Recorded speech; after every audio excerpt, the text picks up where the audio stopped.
qui sont nécessaires pour le traitement.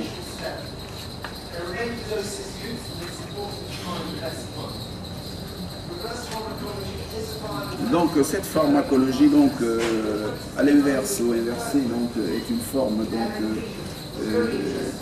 très intéressante de traitement par produits naturels.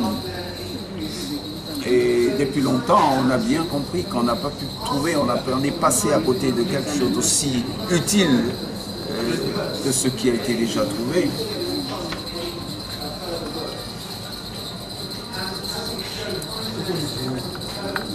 Alors,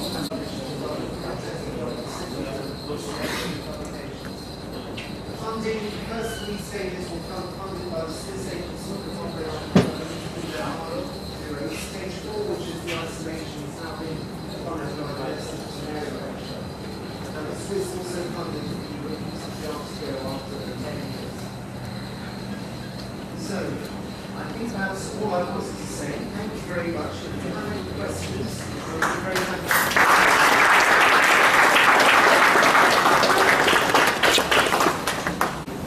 Your stimulating talk, keynote address. But because it's a keynote address, we may not be able to welcome. You are the chairman. We'll take a few. Okay. Well, I have been overruled, but we have to watch the time. But since the chairman said that's it, and that's it. So we'll take maximum of 4. Because we have to, so that we'll be able to move to the next item on the program. I have seen the hand of Professor Elof.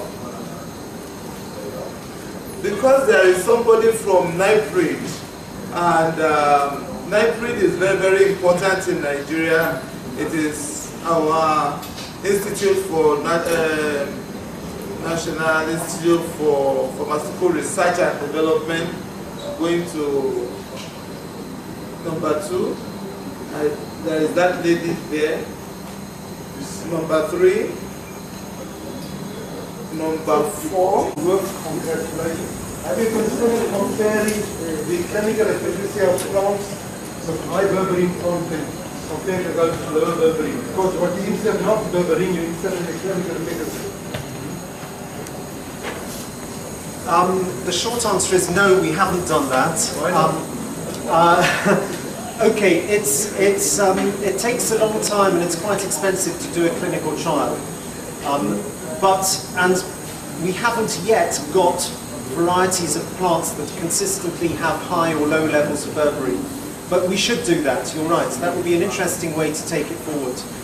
I think they're currently doing a survey of different plants from different parts of Mali, and even from different countries, to look at content of different compounds. So I think also answer your bioavailability question. Yes. important. Yeah, I think that would be a very interesting avenue for future research. Thank you. Let me join the others in thanking Dr. Wilcox. Thank you very much for the explanation.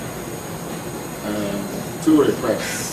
One, the publication, detailing what you have just told us.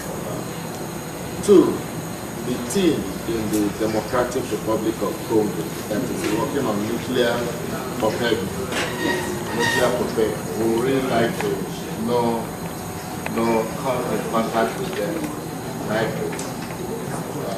Nuclear propellant is very popular in Nigeria. Many of us, all the motorcycle riders and all the artisans, they usually go to the side of the road to ask for one or two shots of illicit gin, kai. The material that colors it yellow. And they tell you that they are taking anti-malaria. It's actually they are taking alcohol. And you know what they do after such personal food. So I'd like to come in contact with patients. Thank you once again. We don't want him to answer. It's all right. Please pass. Give him the thing so he can answer. Thank you very much for the lecture. I'm Taifa Shola. I'm a botanist. I've always wondered about this malaria project. It's like a monster. But looking at from the botanical aspect of it, there are some plants that repel mosquitoes, that ward away mosquitoes. I don't know if this body can take it up at national level, and those plants will be planted. I believe it will work.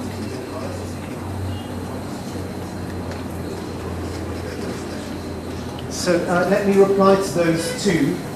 Yes, of course I can send you the publications. My email is there, so please copy down my email if you want a PDF or anything. And also if you want the contact details of the people in the Congo, please just send me an email, I'll reply and I'll send it to you, okay? And everyone is welcome to do that if you're interested. The team in the Congo was led by Professor Tona, who some of you may know, and the main person who did all this work was Gauthier Messia, and he did it as his PhD in collaboration with the University of Antwerp. So it was Arnold Fleeting, who has now retired, and he's been replaced by Luc Peters, who's some of the team who worked on Nuclear Pobegini. In response to your question about insect repellents, yes, absolutely. It's an area I didn't have time to touch on, but there was a whole group within RITAM who is working on vector control and plants for vector control. And you're absolutely right. There are many plants which have very interesting insect repellent activity. There's one in particular which has been developed into a product which is now marketed in the UK called Mozigard. It's basically from Eucalyptus citriodora. I think the compound is citronellal, I forget exactly. Anyway, if you're interested, you can send me an email. There's been a review published on plant products as insect repellents, which is in Malaria Journal.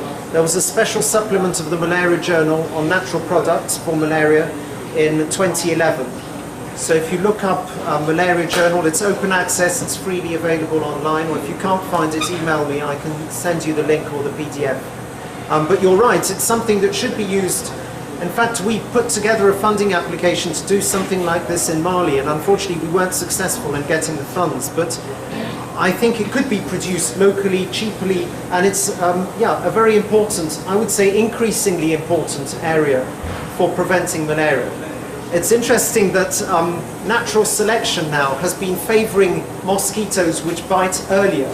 You know, if you read the entomology textbooks, they will tell you that Anopheles mosquitoes are supposed to only bite between midnight and 5 a.m. But there are many Anopheles mosquitoes, and if you're bitten at another time, it's not Anopheles, it's Culex. But Anopheles mosquitoes apparently are supposed to only bite between midnight and 5 a.m., which is why mosquito nets were so effective at preventing malaria. But now mosquito nets have been selecting out the mosquitoes that bite between midnight and 5 a.m. And the ones that are surviving in the evolutionary race are the ones that are biting earlier. So in many countries now, there are Anopheles that are starting to bite earlier in the evening, are the ones which are surviving. So using mosquito repellents in the evening will, I think, be an increasingly important part of malaria control. So absolutely, I think it's something which needs to be worked on more. Cellular pathology scientist. Thank you for the wonderful lecture. The summary of the efficacy of the drug being developed is like we are resigning our faith to the immunity. That's the parasites are not completely eradicated from the system. I don't know how we should get to that conclusion. Is any of the respondents that took part in the study after going to treatment taken away from where the possibility of reinfection to really further as the concentration of the drug use reduces in the system, because taking into consideration the malaria parasite life cycle through the aerosols sogory, the period that is going to be better in the liver before being released into the bloodstream, which will introduced to really rule out maybe malaria parasite is present or not. Do we put that one into consideration? Why I'm saying this, in the forensic aspect of it, people have been tested malaria endemic area, and after taking treatment, go back to their area, and then it's at death that we know that that person died of malaria, because by the time I appear, that's when we find out malaria, liver in malaria. That's when we find out cerebral malaria due to, I don't know, should we resign our faith to the humanity that we know to take care of the parasite?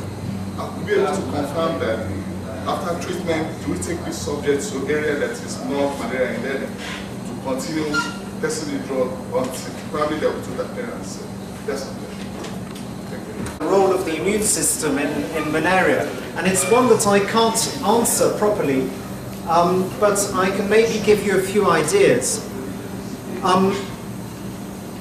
To briefly answer your question, we didn't take people away from a malarious area. I think that would be quite difficult to do unless we were to fly them to a holiday somewhere in Europe, but we unfortunately didn't have that much money to do that. So, but I think in most of these cases it was the same infection because most of the patients never completely cleared the parasites. But there is some evidence that a low level of parasitemia helps to maintain the immunity.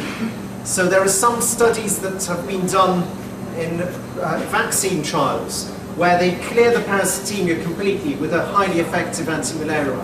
And then they follow people up before giving them the vaccine for a number of months. And they find that maybe for the first month, the people who had the antimalarial drug, these were asymptomatic carriers, not people with the disease. The people who had their parasites cleared had no malaria for 1 month, but after 2 months they had more malaria than the people who didn't have their parasites cleared. So that implies that having a low level of parasites in the blood is probably part of maintaining a natural immunity to malaria for people who live in high transmission areas. And as I'm sure you know, if you go and test children in a school, you'll find that many of them have malaria parasites, but they're perfectly well without any symptoms. Now, does the plant have an effect on the immune system? That's certainly something we've thought about. But it's very difficult to prove, or to test even. We had a meeting in Oxford a few years ago to try and develop this idea of how could you test the impact of plants on the immune system relative to malaria. And I think one of the problems is that even the immunologists don't fully understand how the immune response to malaria works. So it's quite difficult to come up with a laboratory model. There are many people using many different tests looking at the effect on, for example, splenocytes, looking at the effect on B cell function, T cell function. But what is the relevance of that to clinical malaria? I think it's very difficult to make that link. But it's a fascinating area, and an area I think we need to look into further. And I'm trying to interest some immunologists to become involved in this area too, so we can take it forward. I agree it's a very, very interesting area, but we don't really have any answers yet. Maybe one small example though. There was a chap, now I think he was a Cameroonian, called Patrice Mimche, who did his PhD at the London School. He was looking at curcumin, which is from Curcuma longa. And he showed that in a mouse model of cerebral malaria, it reduced the inflammation and it reduced mortality in the mice by an anti-inflammatory effect. It wasn't through any anti-parasitic effect. So I think definitely there's a lot of potential for further work in that area. The Muti project originates from the Zulu people of South Africa because the word Muti in Zulu language of South Africa, as Professor Elof Gambiabi means medicine or drug. Muti, drug, and that is related to South Africa, the Zulu-speaking people of South Africa. The second one, which is another short word. Given the fact that the chemical constituent of any plant, whether medicinal or non-medicinal, will be dependent on geographical location of that plant. Where does it grow? Then the time of harvesting, season of harvesting. Is it during the rain season, during the dry season? Did you collect the plant material in the morning, in the afternoon, or in the evening, or even at night? Things like that. Is it then possible for us to assume that this Agemone mexicana can work as an anti-malaria plant, say in South Africa? You have proved that this material, this plant material, has a lot of potential in Mali. Is it likely to have a similar potential in South Africa?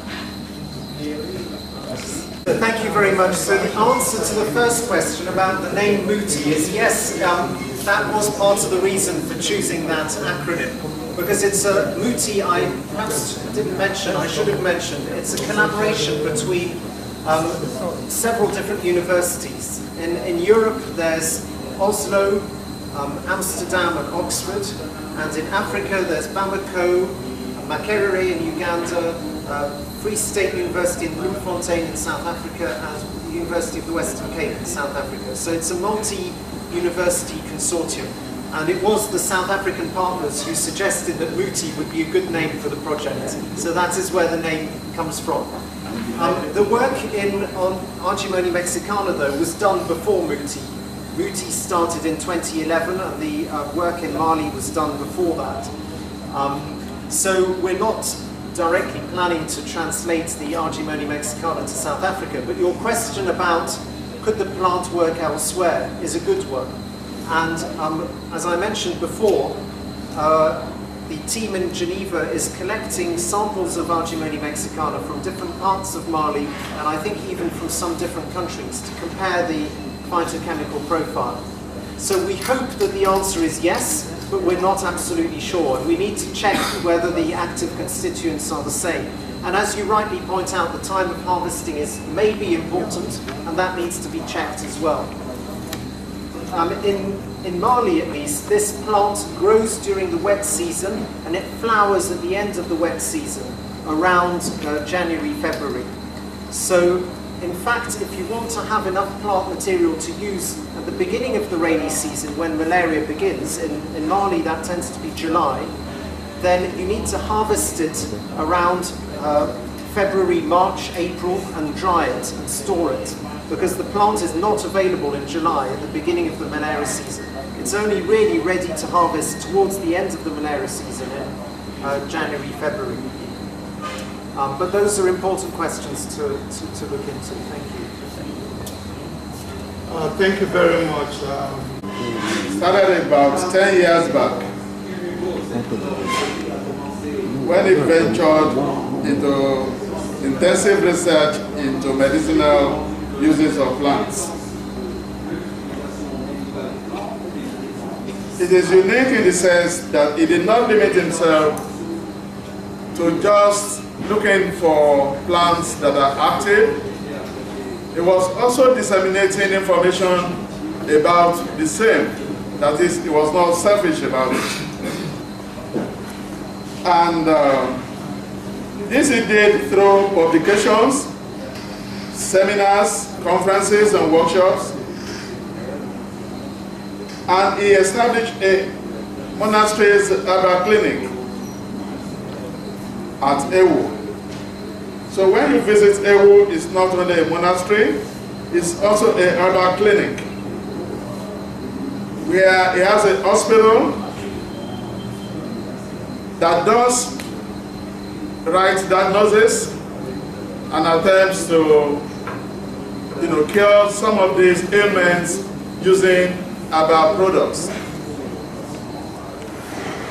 Ordinarily, people will wonder why a priest will go into the bush looking for traditional herbs, because that's exactly what the traditional herbalists will also do. So there's a tendency to confuse the man of God with the other people. I'm not saying they are not also men of God. And that's what was, focused attention on Reverend Father Anselm Adodo. In 1992, he started something informally, and it was not until 1996 that he formalized the place as a herbal clinic. At the monastery, they have a hospital just as you enter, and there they do the diagnosis in an acceptable modern way. And from there, you will go into their clinic where they have most of their products in modern packages. It's not only limited to this, they also have a factory where some of these herbal products, are produced en masse for commercialization. In other words, it is a research center, it is a clinic, as well as a manufacturing unit. For this, and this outfit stands to be equaled by any other outfit in the entire West Africa. I am sure, and I'm privileged to know, that the place has attracted the attention of West African Health Organization because the place has been visited as a model for other people in the West African sub-region. And it is the accumulation of all this that has attracted one press and Father Anselm Adodo the award that is receiving today. Ladies and gentlemen, Madam Chairman, I present in absentia praise of the monastery, Reverend Anselm Adodo.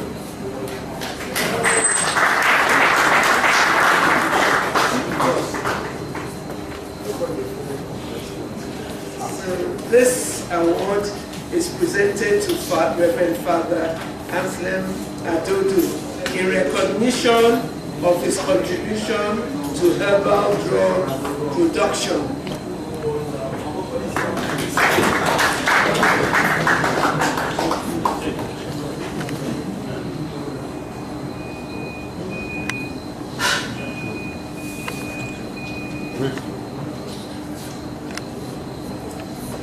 Please extend our warmest regards to Father Adodo.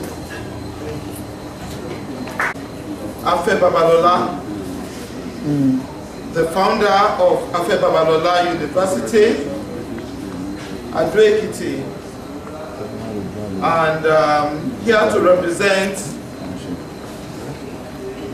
Are Afe Babalola is Professor John Ojewole. The citation of Are Afe Babalola will be given by Dr. F.O. Olorumola, BSc Econ, LLB Hons, BL, Officer of the Federal Republic, FNIAS, SCIRB, and LLT.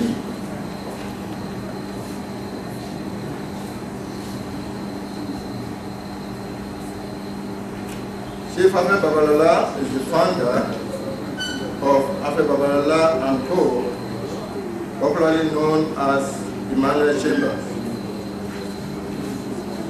Chief Afe Babalola was called to the bar in England in 1963.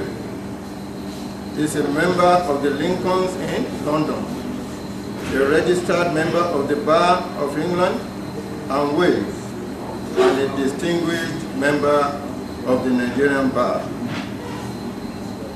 Chief Afe Babalola started his legal practice in the chambers of Uluayola and remained there till 1965, when he proceeded to establish the firm of Afe Babalola and Company, reputed today as one of the leading law firms in Nigeria.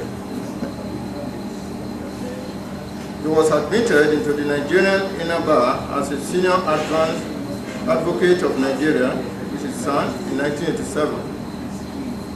Chief Afe Babalola has been in practice for over 40 years and is an active, uninterrupted member of the Nigeria Bar Association and International Bar Association.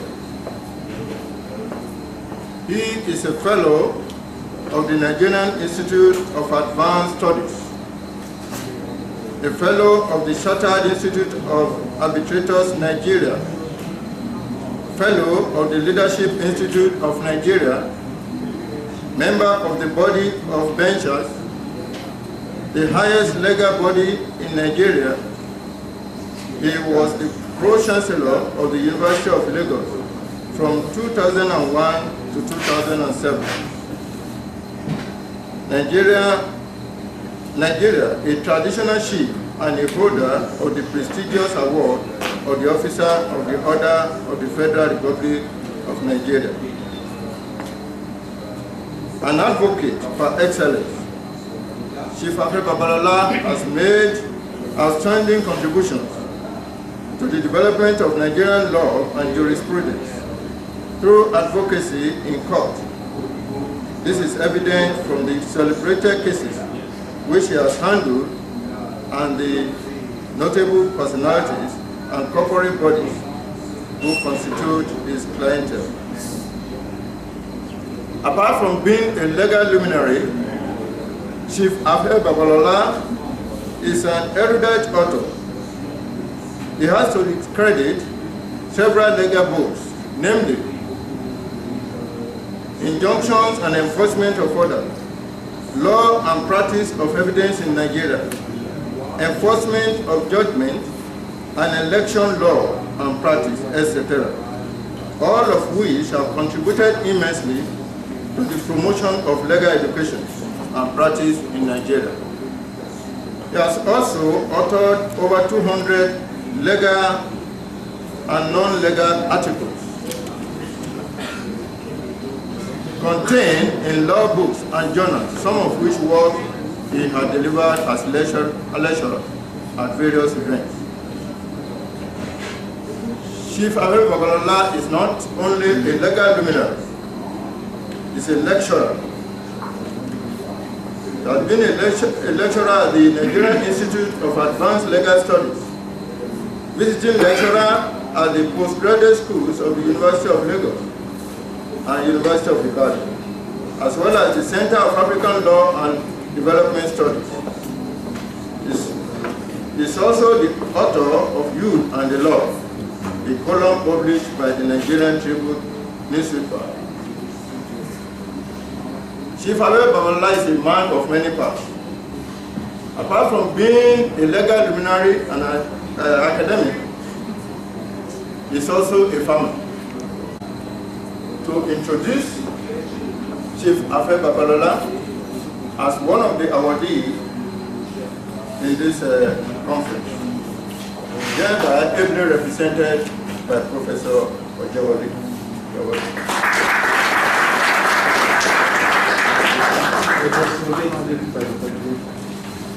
The Award of Excellence Chief Afe Babalola in recognition of his contributions to the propagation of natural products. Congratulations. Thank you very much. Extend our warmest regards to him. Thank you very much. Thank you.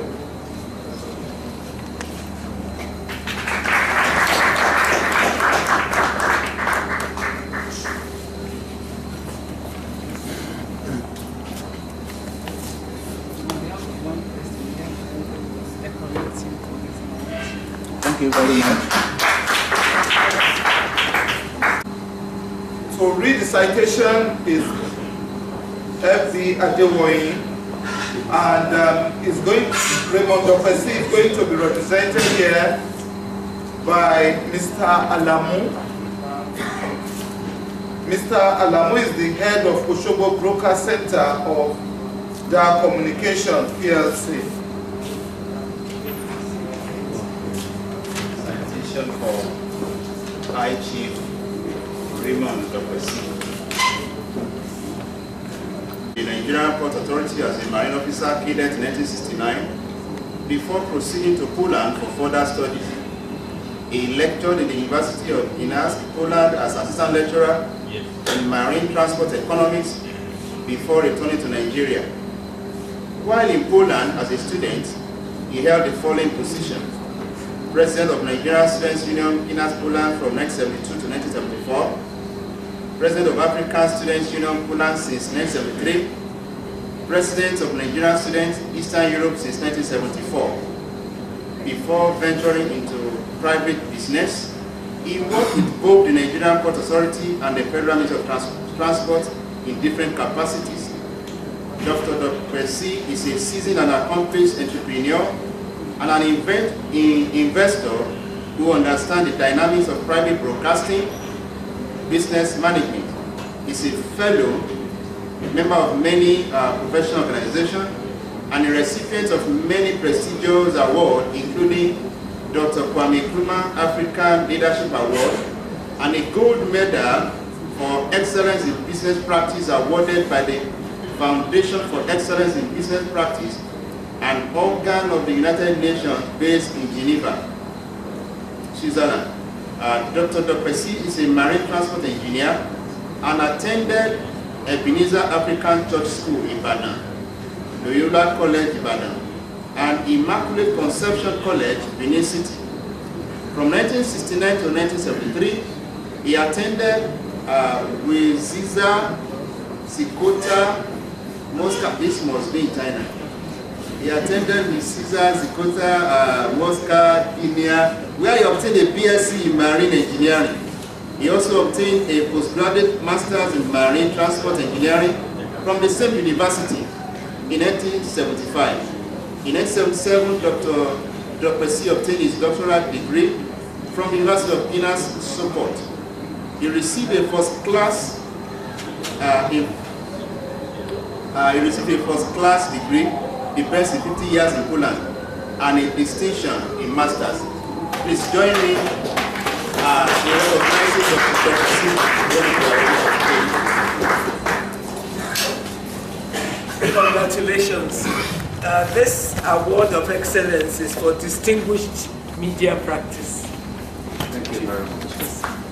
Congratulations.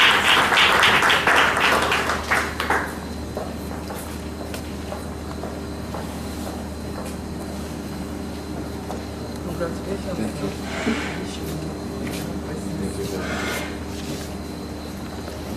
I want to add, AIT is one of the sponsors of this conference.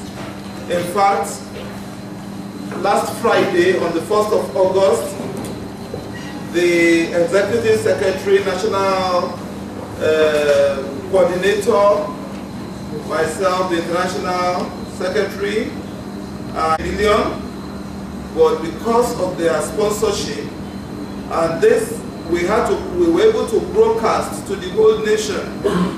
And AIT is the very first private cable network in Nigeria. And AIT has been partnering with us, and we are really very, very grateful to AIT. And I believe that, and I want to give an unsolicited and unpaid for information that AIT is going to be in Osun State very, very soon. In fact, the head of the broadcast unit is the person. So, please, Dr. Louis Solution.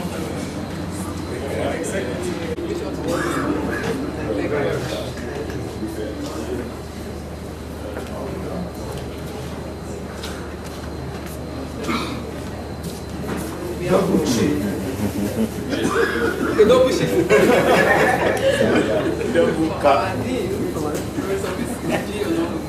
Thank you very much for coming and for your contribution to the success of this. Thank you.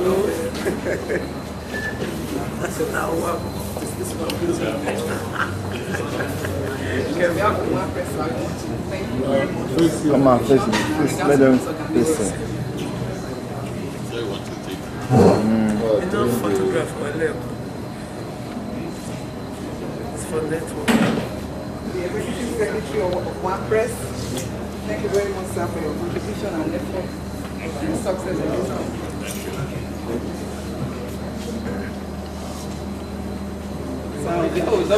Double shift.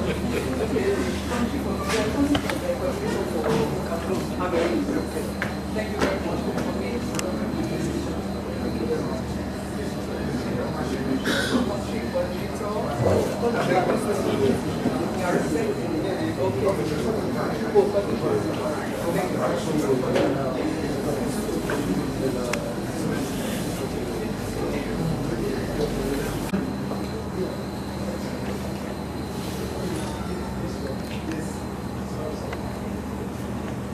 I feel like a film star.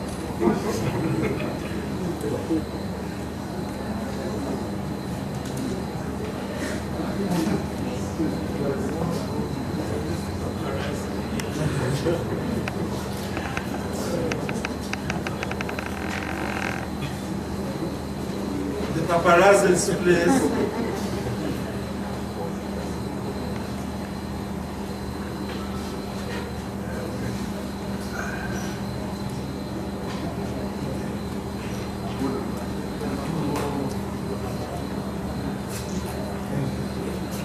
Thank you very much. Here you have the Desmostemum omphalocatoides, which is used in the treatment of bacteria and so on.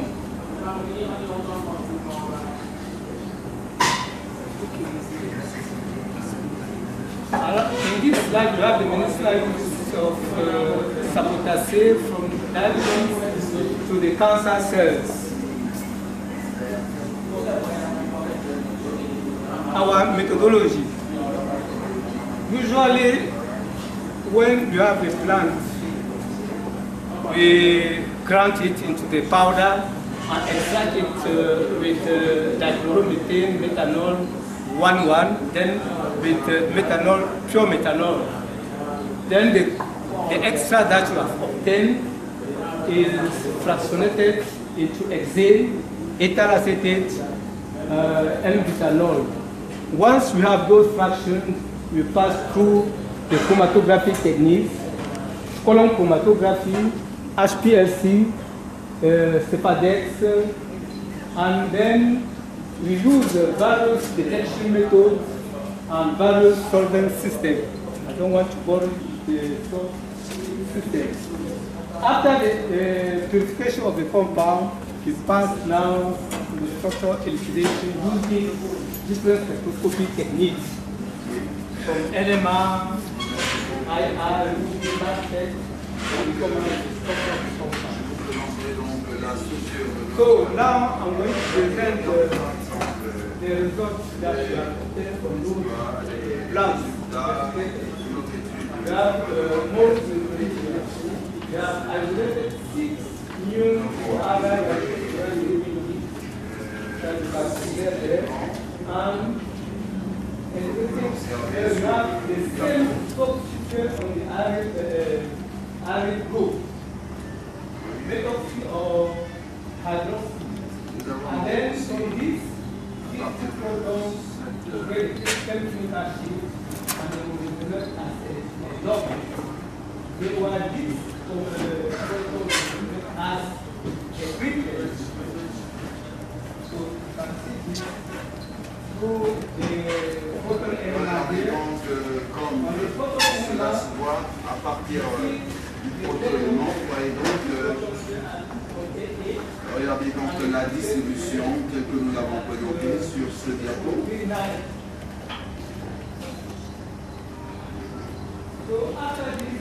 Telle que nous avons ces structures chacune d'elles porte 2 adhesibles. Donc le cycle de toxicité et toxicité ont été aussi réalisé, comme vous pouvez le voir à travers chacune des images. Les espèces de spinards, nous avons obtenu beaucoup de métabolites secondaires.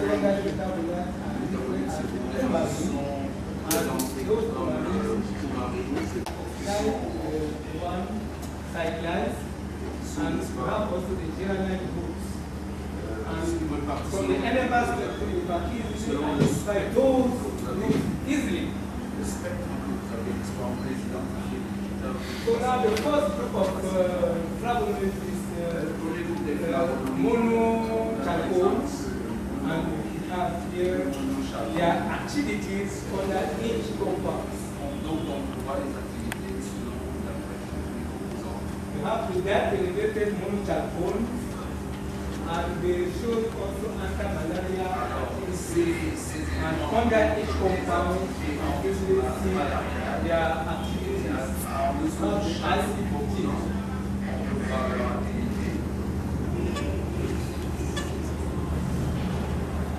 Another group of compounds that flavonoid is the monochalcone, diphenylated, and all those compounds listed here are nucleated that you are cited. So another group of compounds is flavonoids, and those flavonoids, apart from this compound, all those derivatives were probably constant our group. And as you can notice, these, apart from compound 3 and 4, the rest of the compound can derive from compound 5. You can easily, as a chemist, know how to pass from this compound 5 to this by just cyclization, and here also oxidation, and so on and so forth.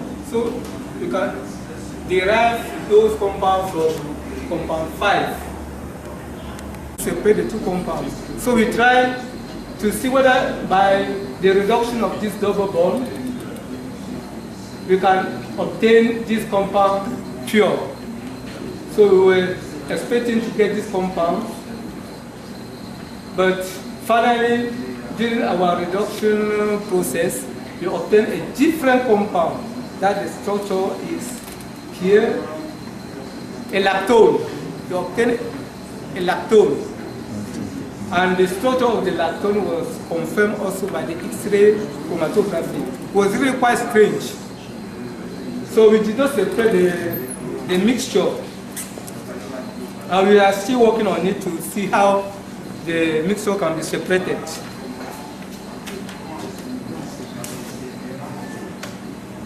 So we have another compound isolated from Lorella olangensis there.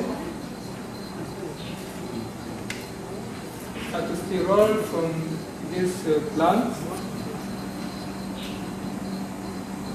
So we have the cytotoxicity of those compounds. We did a cytotoxicity test, and the IC15 varies from 5 to 330. From 5 here to 330.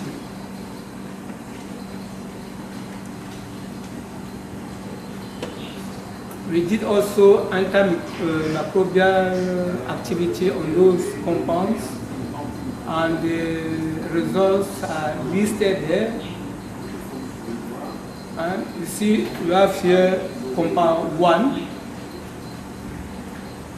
and this is compound 2, please, and compound 3 there. I have not put the compound 12 on this slide. It's a methylenic acid. So,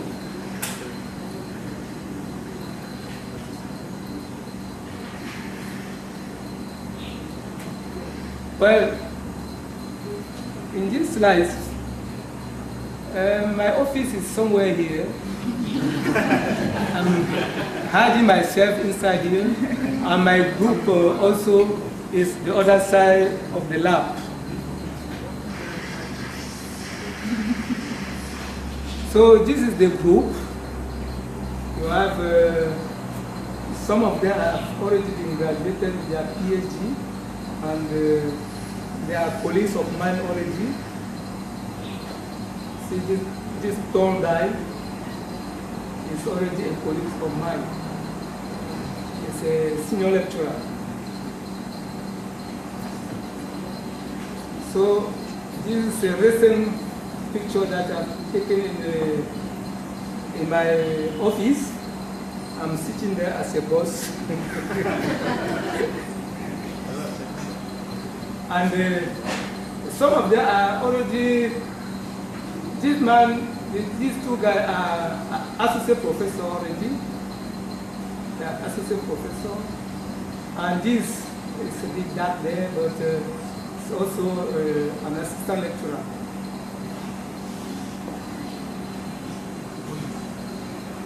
With this, thank you for your attention.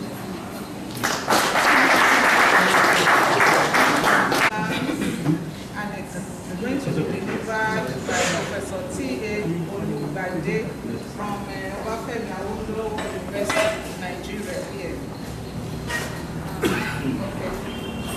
Professor Olugbade is a professor of pharmaceutical chemistry at ONU, Nigeria, and he is a pharmacist and a fellow of the Institute of Public Analysts of Nigeria. He's also a one-time director of the OAU Central Science Laboratory. He had served as the Dean of the Faculty of Pharmacy of the University of Obafemi Awolowo University, Nigeria. And his research interest is in natural products. We welcome Professor Olugbade, and we want to listen to him now. You have the floor, sir. Thank you.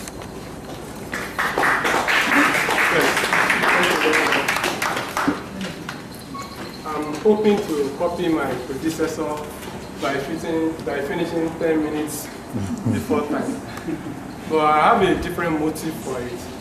And that is, because what I'm going to say is just to provoke some controversy. I'm hoping that you help me resolve it within the 10 minutes that I will have spared.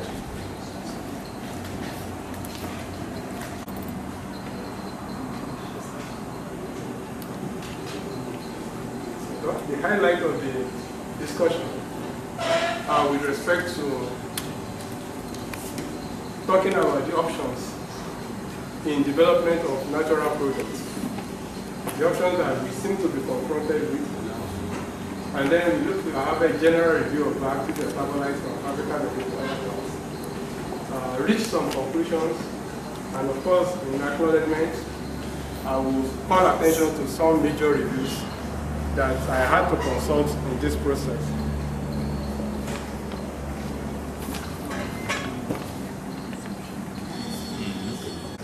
That we seem to be confronted with are one, development of traditional herbal recipes without necessarily waiting for the knowledge about the identity of the recipes.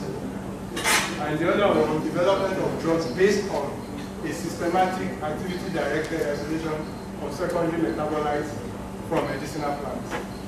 Of course, option A is gradually becoming very popular and is even supported by the WHO, but with a caveat.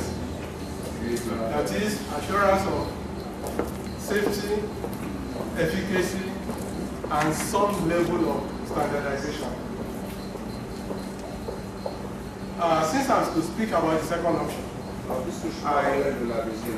will have as much as possible to justify why the second option is loyal. Well, it is dividing in time and since most of us here are practitioners, we also know that it's probably the least rewarding in terms of career development.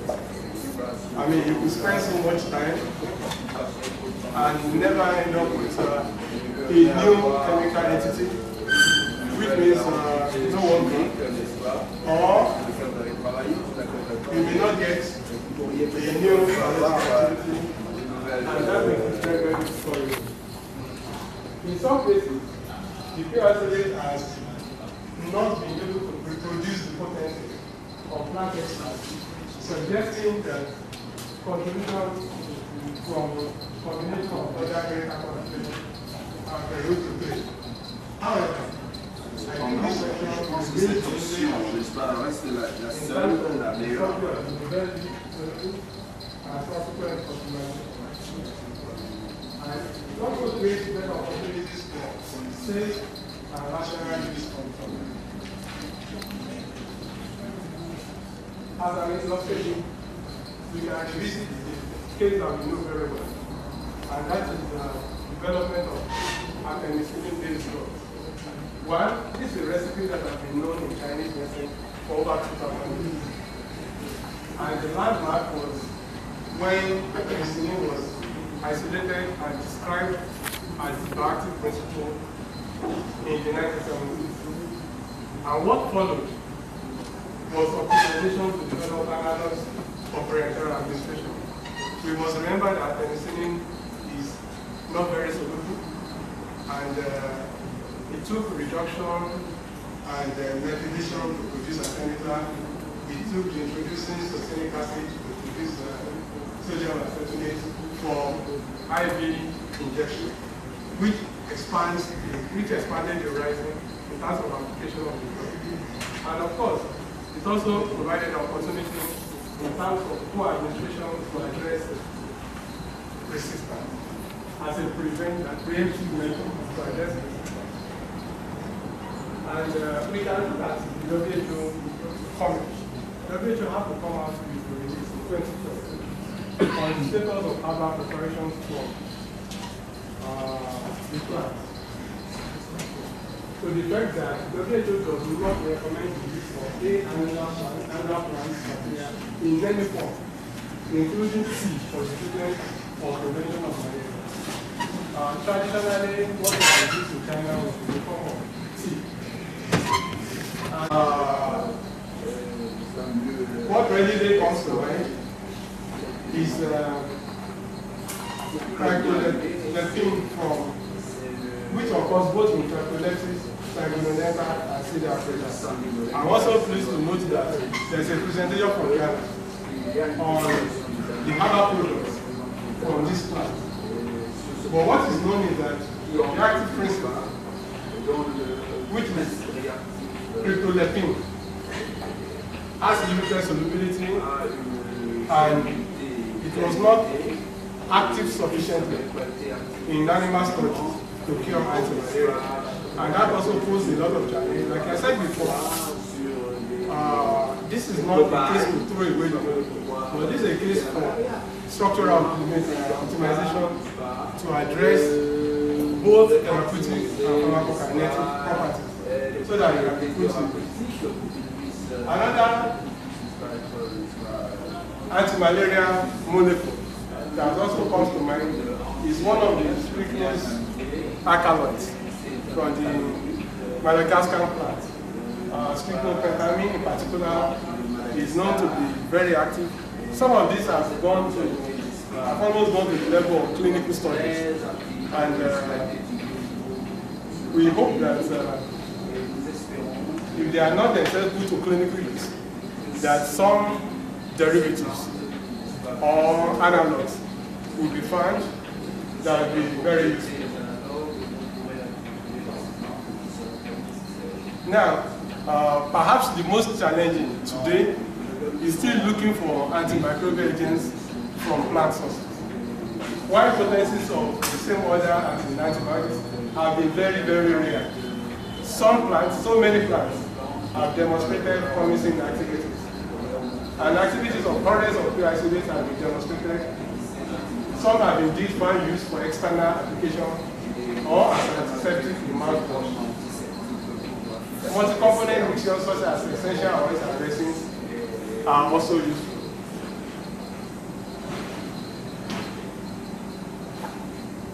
the challenge of finding antimicrobial agents for plants,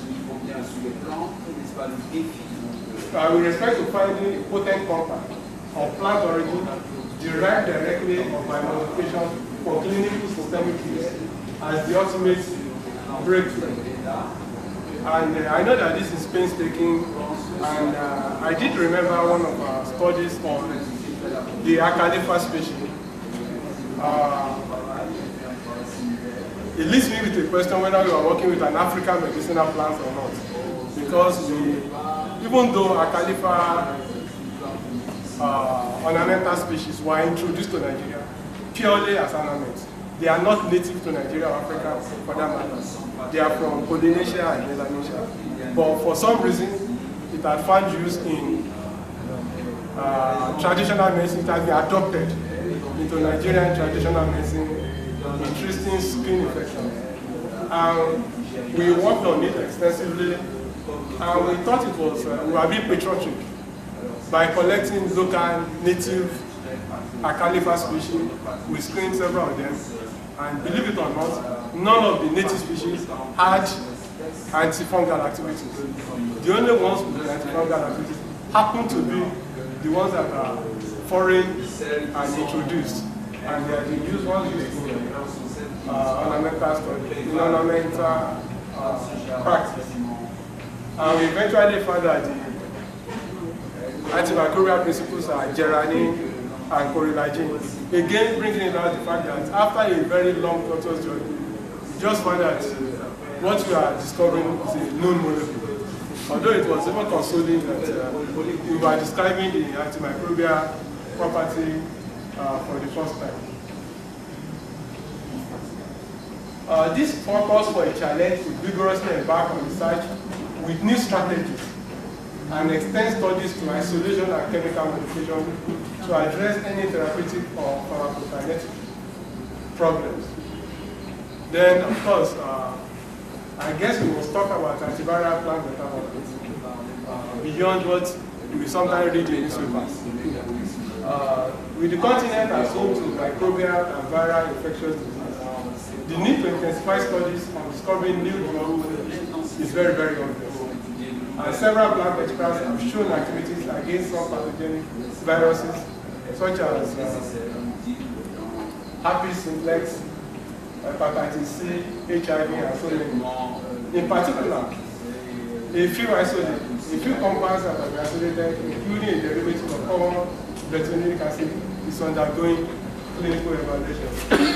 And the range of compounds that have been described in literature include alkaloids, polysaccharides, flavonoids, including some ubiquitous compounds that we ordinarily not worry so much about.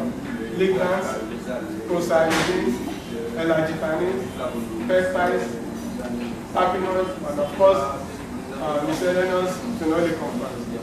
I remember that one of the early days when I was involved in natural products research, in fact, the protocol was such that you filter off, you get rid of the tannins before you do your testing. I don't know if some of us were already active at that time. The procedure was such that you get rid of tannins before you do that. You only find out now that we may have to owe a lot to the tannins, and we may have to revisit them. Now, that leads me to a question which is my final, that's the final slide as it were. Is there any prospect of finding cure for HIV or even Ebola virus from plant proteins? I will tell you that my answer is yes. And the reason is that if plants can furnish potent anti-cancer agents, some of which are in clinical use today, theoretically it should be much easier to find antiviral agents. Most of the anti-cancer drugs act by intercalation with DNA. They interfere with transcription of DNA molecules. And by the same mechanism, you can generate antiviral drugs. And I think even the virus offers more strategies beyond transcription to get antiviral drugs. There are opportunities in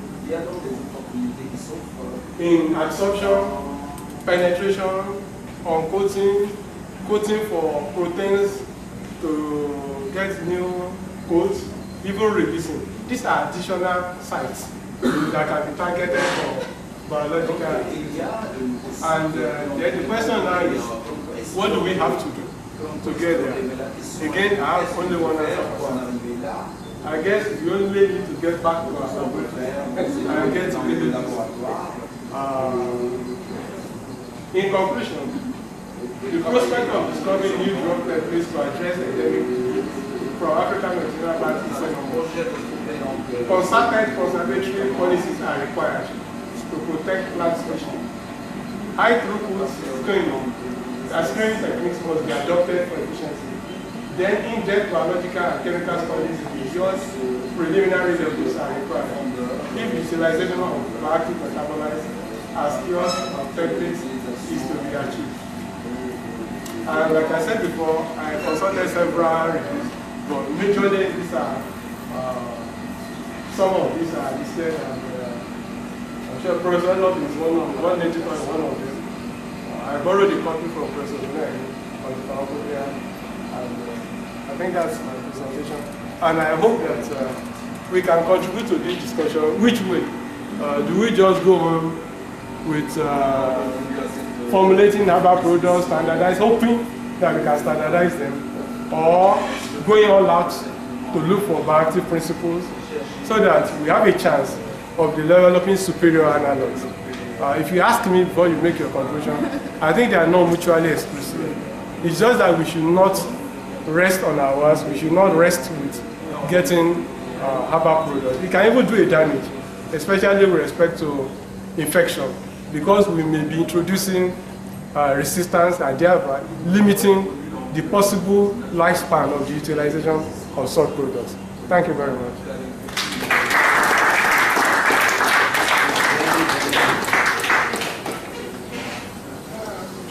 I want to say thank you to Professor Olubaje. Can we put our hands together again?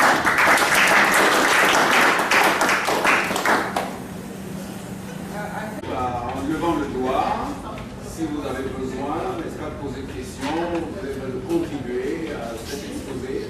Et nous nous excusons ici à l'interprétation parce que les casques et tout ça, avec les problèmes avec la régie là, quelque chose de bruit et tout ça.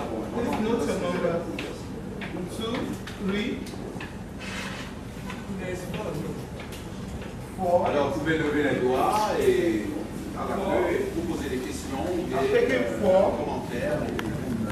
Des conclusions. Okay.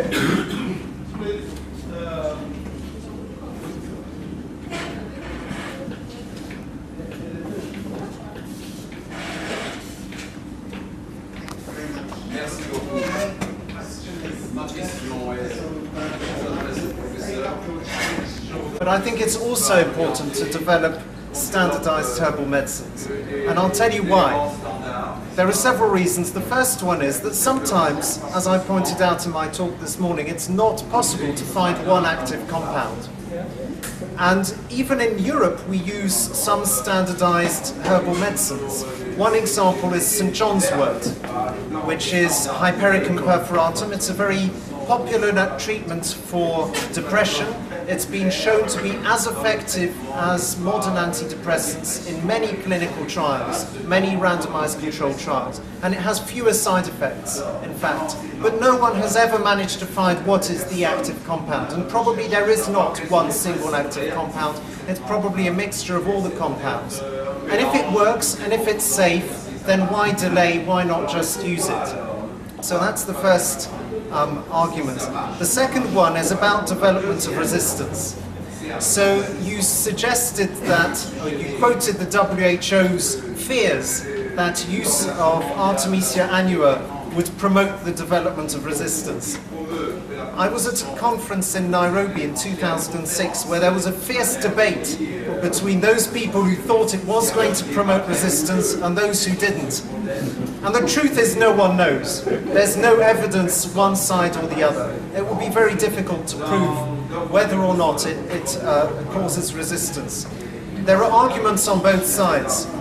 but maybe isolating one compound will make that compound more prone to resistance than if you administer a combination of a herbal mixture, which is in fact a combination. In fact, plants often rely on, well, they do rely on their chemistry to protect them from bacteria, protozoa, viruses, whatever. They don't have an adaptive immune system like us. So they have to have several compounds which attack their pathogens from different angles. Otherwise they would be killed. And in fact most plants, for example if you take cinchona, it contains not only quinine but also quinidine, cinchinine, cinchonidine, which all have anti-plasmodial activity and they act synergistically. And the extract of cinchona is still active against parasites which have become resistant to quinine. And similarly, well, the extract of Artemisia annua contains artemisinin, which is very, very strong, but it also contains other compounds which act synergistically. Some flavonoids act synergistically with artemisinin. So it's possible that the whole plant extract might actually protect against the development of resistance. Now, I don't want to go into any more detail to take any more time, but there are a few reasons to consider the development of whole plant extracts as well as, not instead of, but as well as pure compounds. Thank you. Dans sa présentation, il a parlé de molécules telles que l'acide bétulinique. Il a parlé de l'acide bétulinique.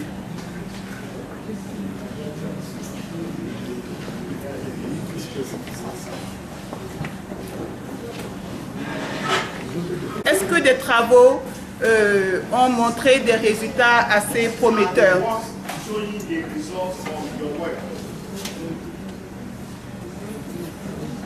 Et puis,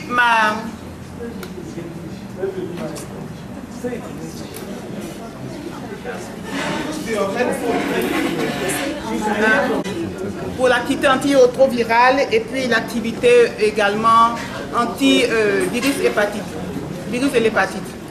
Alors j'aimerais savoir qu'est-ce qu'il en est réellement de cette molécule et est-ce que les travaux actuels ont montré des résultats très intéressants. Non, c'est pour lui. So your presentation talked about betulinic acid having strong antiviral properties, and she'd like to know more information about the properties of betulinic acid for hepatitis. Et puis concernant le Fagara, donc il a parlé beaucoup du Fagara. Alors je ne sais pas, il n'a pas introduit les travaux qui ont été faits au Burkina concernant le Fagara. Moi j'ai vu qu'il y avait beaucoup de travaux qui ont été faits là-bas. Alors je pense que ce serait bien d'enrichir sa présentation sur ces travaux-là. Oui. From Cameroon for the beautiful and stimulating lecture and the response to our questions and various contributions. We also want to thank Professor T.A. for that powerful presentation and for reminding us of all those wonderful plants from Africa.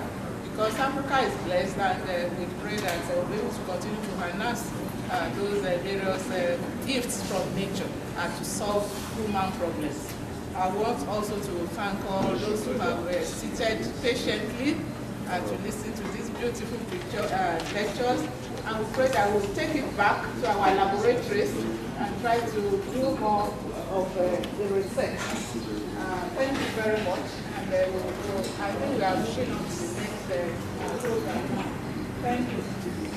Thank you very much.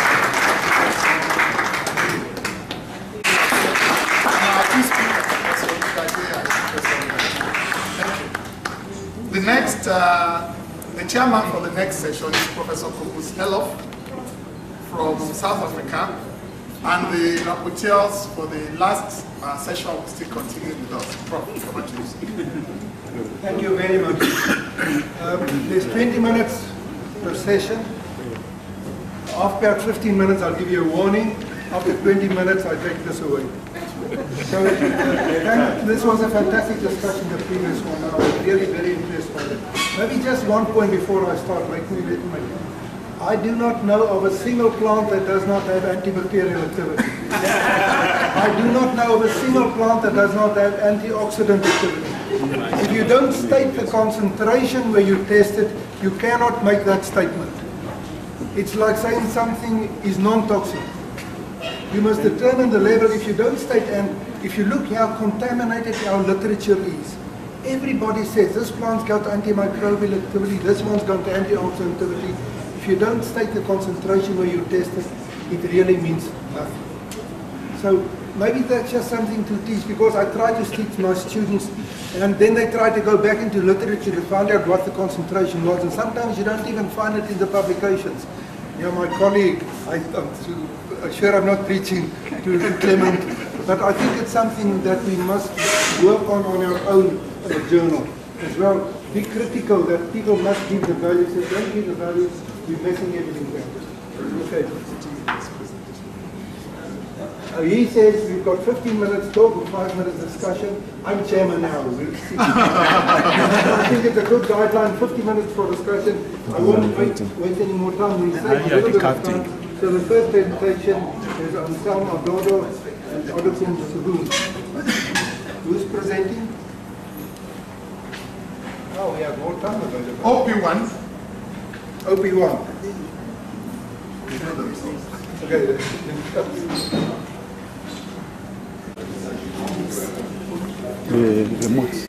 The chairman of this section and the chairman of OnePreps.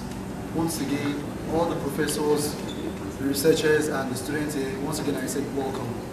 My name is Ali Oluwasegun from the Department of Pharmacognosy, Faculty of Pharmacy, University of Benin, and also from Pax About Clinical and Research Laboratories. I'll be presenting a seminar titled, a paper titled Bioactivity Guided Aphrodisiac Potential of Monica Gerantamine with the family Cucurbitaceae. No.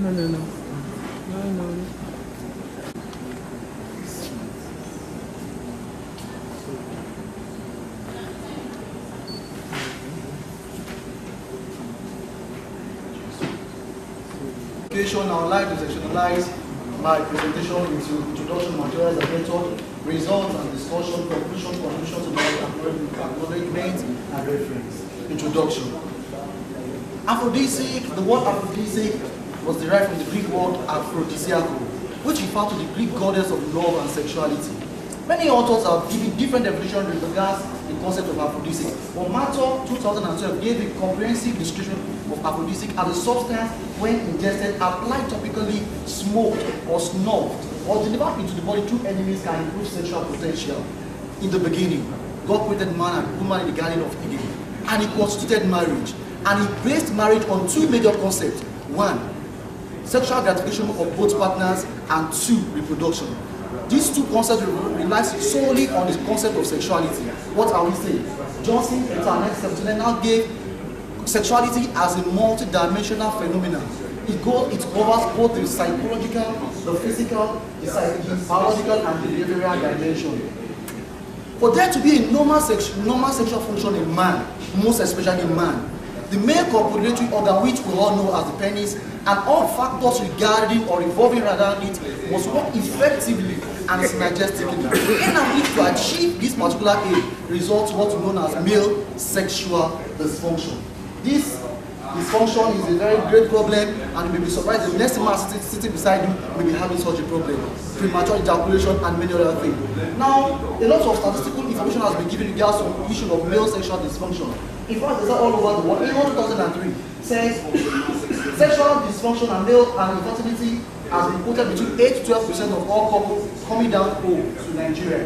It has been between 15 and 30% as stated by Women in 2007. Out of all this range of couples that have been problem with infertility or sexual dysfunction, 49% of them have always been attributed to the man. Low sperm, premature ejaculation, and so on. I now formulate this diagram. For there to be a normal man, I mean a man that can make his wife to cry in bed. such a man should have the ability to make the man cry by having a very good libido, which has to do with sexual urge. He must have a very good erection and also ejaculate very well. The orgasm too is also wonderful, and the tumescence too is also stable, as well as 2007. Not only that, you can make a woman to cry, but the man's semen or the sperm may not be able to fertilize the egg of the woman. In such a way, for there to be a man he must both be capable in terms of both good sperm morphology, good sperm viability, and also the physical sexual behavior too must also be wonderful. Use pain, antibiotics for infection, and blood transfusion is available but it's very expensive. And in Africa, most of the populations are very poor. So this is very, very far from and then also blood bone marrow transplant, though it's available, but it's equally expensive, and the parents cannot afford. Next slide. What is the correlation between oxidative stress, antioxidants, and sickling? Oxidative stress is caused by imbalance between production of reactive oxygen species and the biological system's ability to readily detoxify. You know, generally our body produces free radicals, but the inability of the body system to mop up the free radicals, that's what actually leads to some of the disease conditions. And we have a plant or a medication that can assist the body immune system to mop up the excess free radicals, that are generated by the normal body mechanism. Then that will assist in combating this problem. Then sickle cell crisis usually starts with inflammation of the joint, and most of the time the patient goes through a lot of pain. Periodically they go through a lot of crisis, which is as a result of inflammation. Next slide. Biological activities of naphthoquinones. Naphthoquinones, they are pyranol compounds, and it's a diverse family of naturally occurring compounds, and they are synthetic analogs as well. They are found in bacteria, fungi, algae, and higher plants, medicinal plants generally. They exhibit broad spectrum of biological and pharmacological properties, including bacteria, fungi, antiplasmodia, anti-leishmania, and most importantly, anti-tumor activity. For this study, the general experimental procedure is all the solvents that were used were reached in an laboratory with absorbing. Then CLC was employed to monitor the isolation process, and then absorbent values were taken using a UV photometer. Collection of plant extracts. This work actually is an ongoing work, and we extracted, plants are being collected often, and we extract, and we have an extract store, and the extract store, some of these stuff, the plants that we studied were collected from the extract store. But generally the plants were extracted using methanol by maceration in coal. Next slide. For this study, 9 plants were screened for their anti-radical and anti-sickling properties, and the plants are listed, and the plant name, the plant part, and the code we use, and the family from which the plants were taken from. Next slide. The particular plant of interest from the group is Mitracarpus villosus.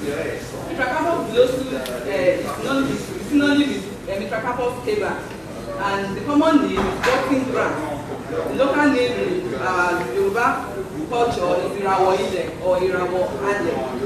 The whole plant is often used in traditional medicine for the treatment of fungal diseases, wounds, and ulcers.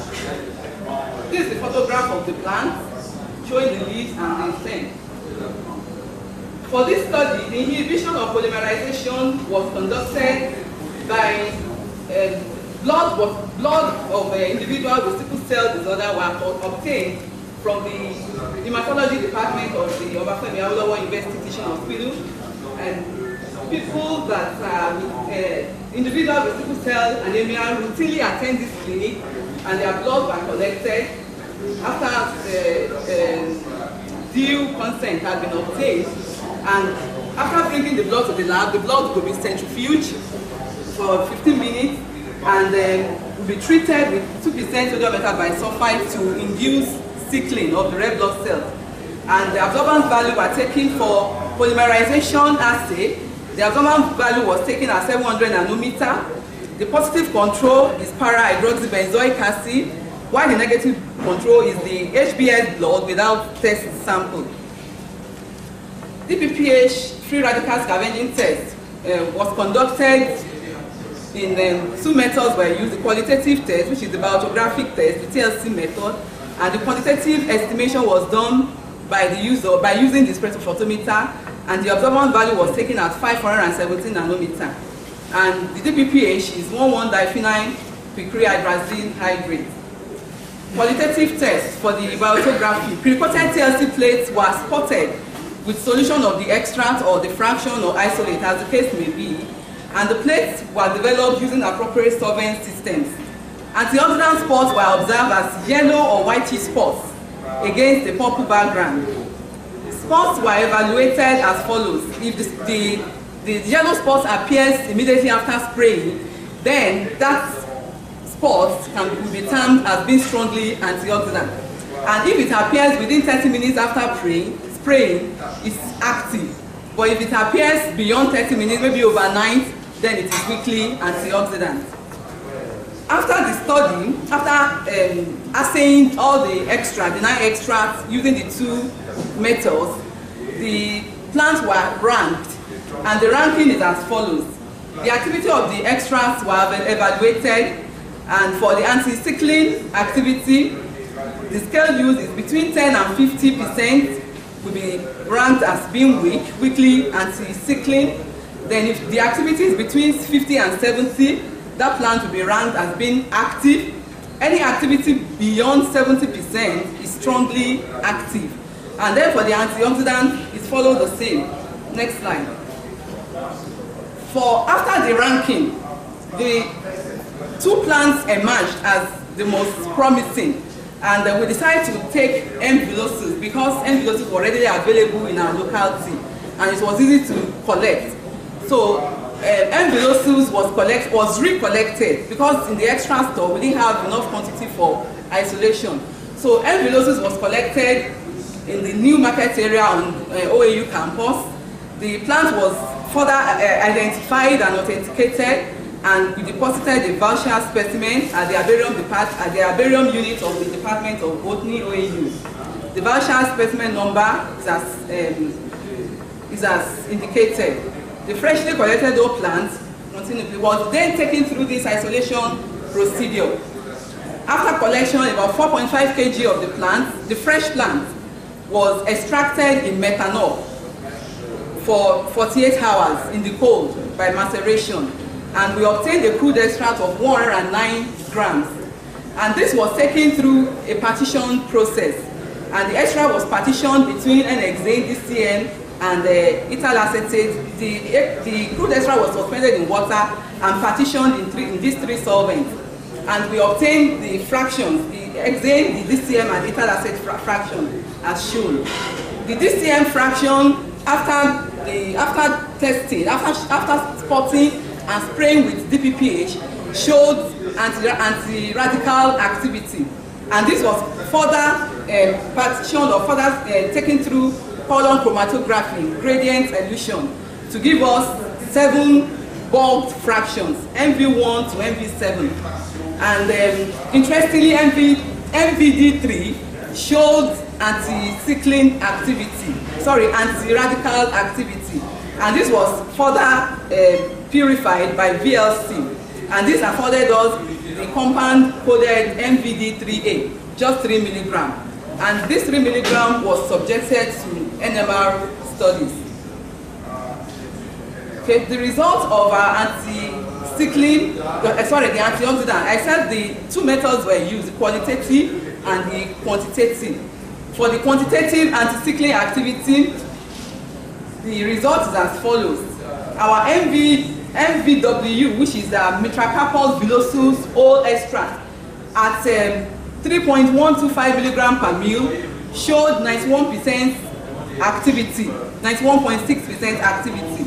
Then at 1.562, showed 91%, and at 0.78 milligram per mil, had an activity of 90%, 90.7% activity. Next slide.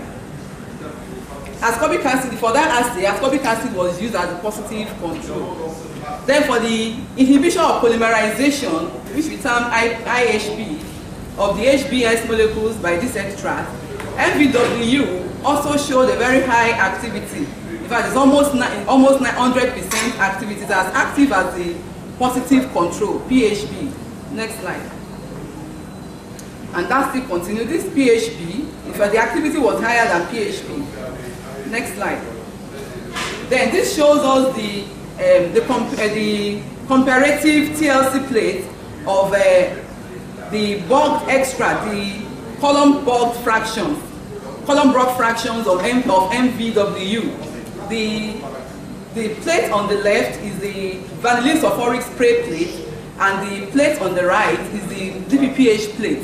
Those are the yellow spots on purple background. Next slide. And this led to the isolation, just as I mentioned, of MVD3. And this compound was subjected to NMR, 600 MHz Bruchal. CDCl3 was the solvent. And we compared the values, the NMR value, both the carbon and the proton. We compared with literature data, and it was consistent with literature. The compound was isolated as a amorphous powder, off-white in color, and the RF value is 0.57 in hexane ethyl acetate solvent system. The carbon-13 NMR data of MVD3A is as follows. It contains 13 carbons, and position 2 is oxygenated, so there is no value, and position 3 also is hydroxylated, and that makes that position to be more deshielded, and the value got up to 90.7. For our own compound, we got 90.7. The literature value showed 90.9. And if you compare with all the other carbons with the literature value, they were very similar. Next slide. The proton NMR data of MVD3 is also as shown. There are 5 positions, that are hydroxylated in the compound. The aromatic protons appeared between 8.3 to 8.36 in our own compound, and for the reference literature, it's between 8.05 and 8.13. And then there is one oxymethylene group, there is one hemiacetyl group at 5.39, and then there is methylene protons appearing at 2.65 to 2.85, 2 hydrogen multiplets. Next slide. The compound that I mentioned contains 13 carbon, 2 methylenes, 3 methyl carbons, 6 quaternary carbons, and there is no methyl group in the compound. And this compound was identified as cyclochromine. It's a 3-hydroxy-3,4-dihydro 1H-benzoyl isochromine 510-dione. And this is the structure of the compound. This is position 1. The position 2 is oxygenated, so there is no carbon there.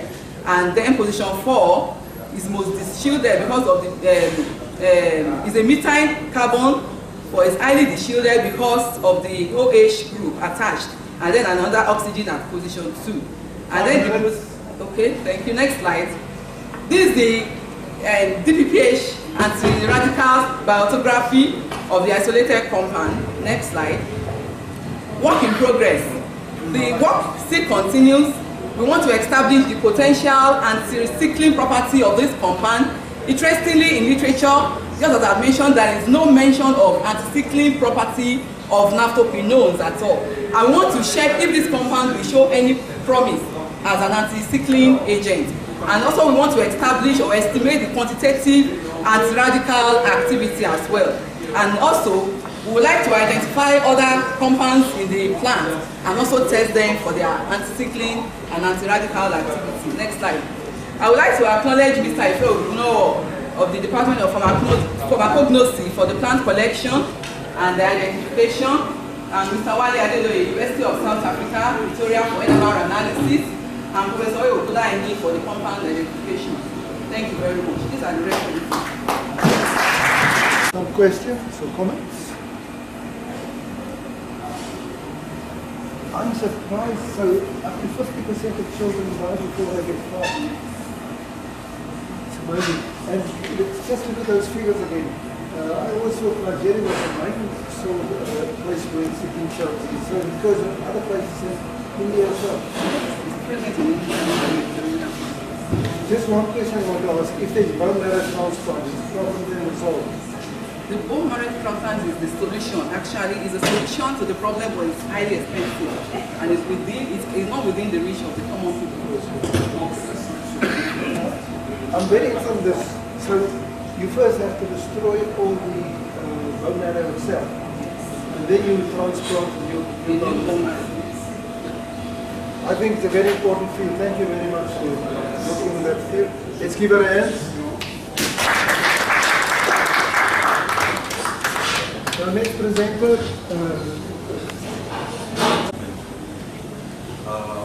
Oriola Yodeji is my name, and I will be presenting on the antimicrobial constituent of sorghum bicolor leaf shield.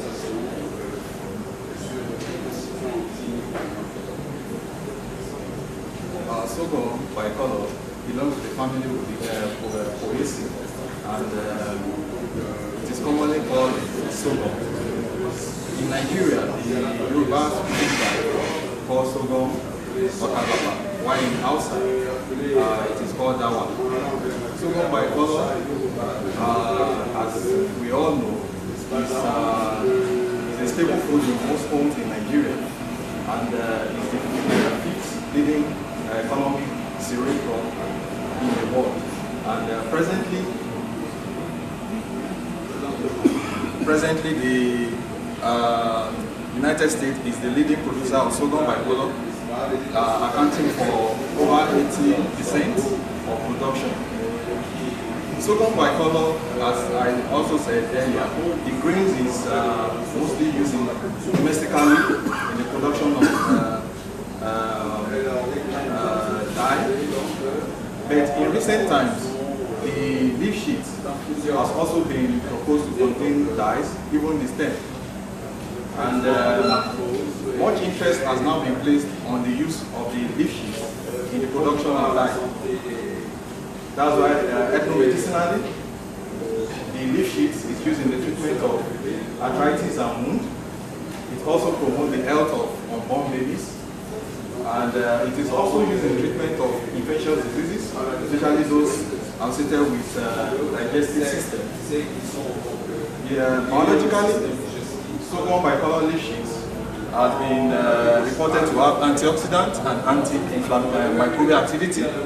The anti-inflammatory and immune-modulating properties of sorghum bicolor leaf sheet has also been reported. Likewise, the cytotoxic activity of the leaf. And the objective was carried out with the following objectives. One, to evaluate the leaf sheet extracts and extracted dye of sorghum bicolor for antimicrobial activity. They also carried out to obtain the pure compound from the active extracts and to evaluate them for antimicrobial activity. And conclusively to propose the structure of the isolated compound.